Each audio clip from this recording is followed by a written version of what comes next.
Good morning, everybody, and happy Thirsty Thursday, July 14th, 2022. Don't forget to water your plants.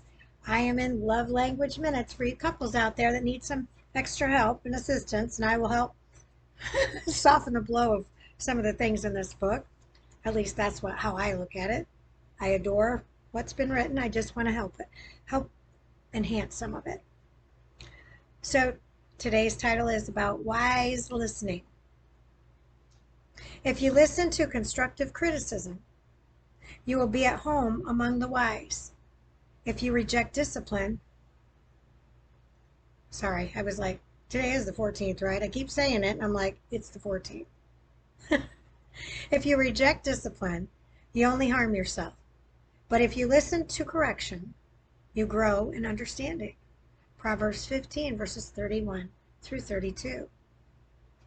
For 30 years, I've been counseling couples and leading marriage enrichment seminars. I've never met a couple who didn't have conflicts. I've met some who knew how to resolve conflicts, and I've met many who allowed conflicts to destroy their marriage. In yesterday's devotion, I shared the idea of setting aside time each week for a conflict resolution session, and I disagreed with that.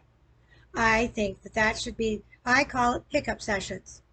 Conflict resolution? Give me a break. I would dread that. Honey, we need to have a hiccup session. Uh-oh, what'd I do? There's a whole different mindset. I'm telling you. So, let's continue on. When you sit down to discuss a conflict, a hiccup, see what I mean? Let me change that. Conflict.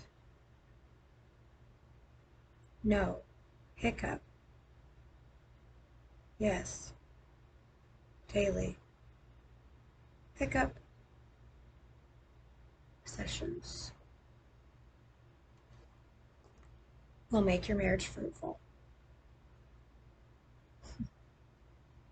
Start with 5 minutes each. Give me a break. Now we're going to put a time limit on it. You can have as many turns as needed, but don't interrupt each other with your own ideas. Well, I would agree that you need to have your time, but I mean, I guess you could set a timer. Make it a game. Make it fun.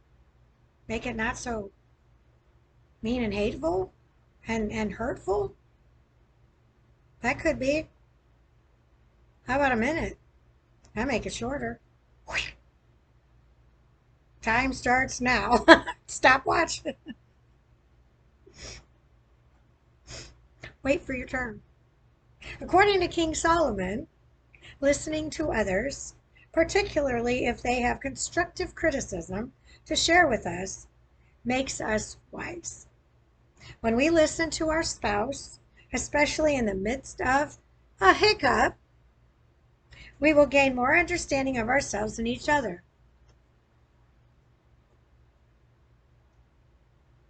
You may ask questions to help you understand what your spouse is saying.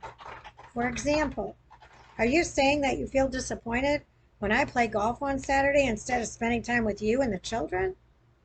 Are you saying that you would prefer that I not play golf at all? Okay, well now if that's the case, that's selfish, if the answer would be yes. Everybody has to have their alone time. You have to. But that doesn't mean you're out catting around.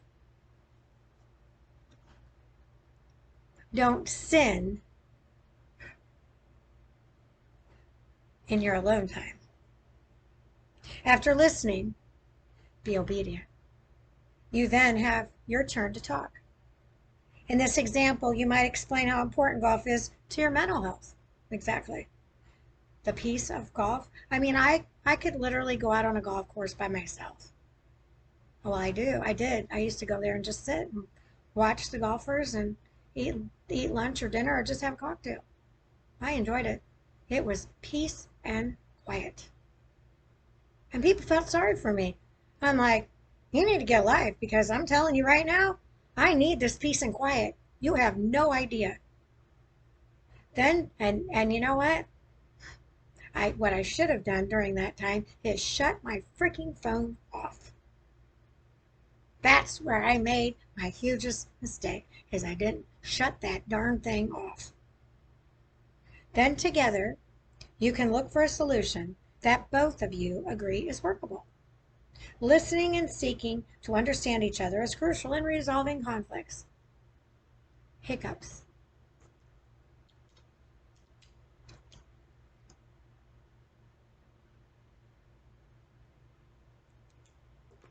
Father, I want to be wise.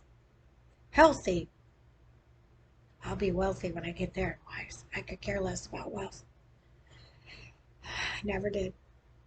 Please help me to respond the right way when my spouse tells me something I don't necessarily want to hear.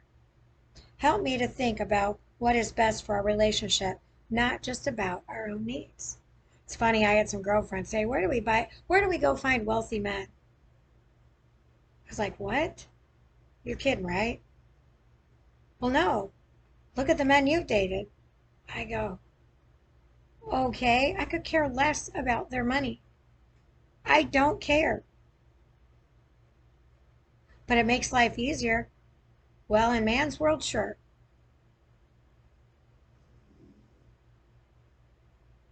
But what's it good for? To me, nothing. Because you can't buy love. You can't buy happiness. You can try.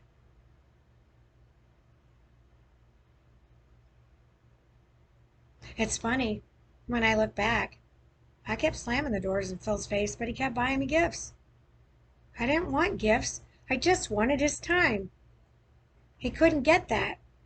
So he runs off and finds another filly and gets hitched in a matter of months.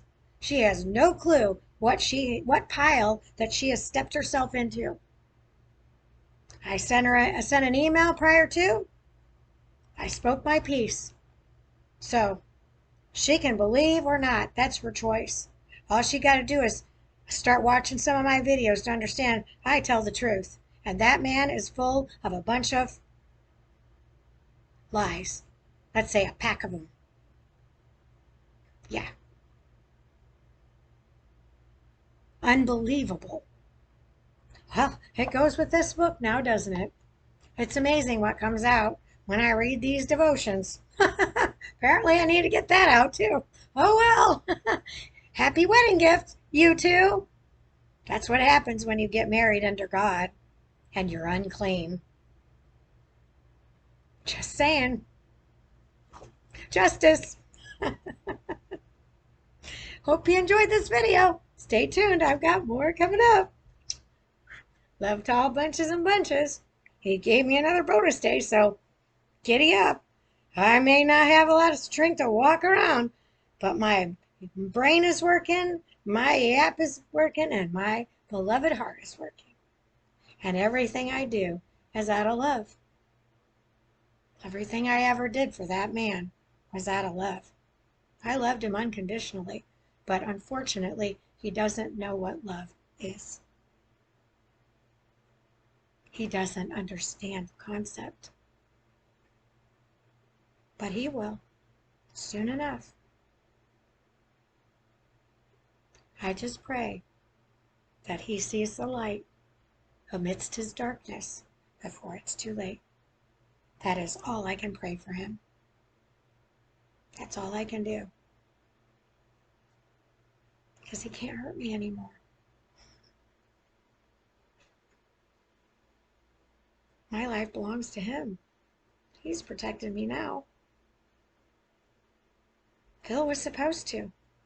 He promised my father on his deathbed, I've got our girl. He did not fulfill his promise to my father, who he doesn't give up his being a chaplain when he leaves the army. He's still in ministry. He did prison ministry, for Pete's sakes.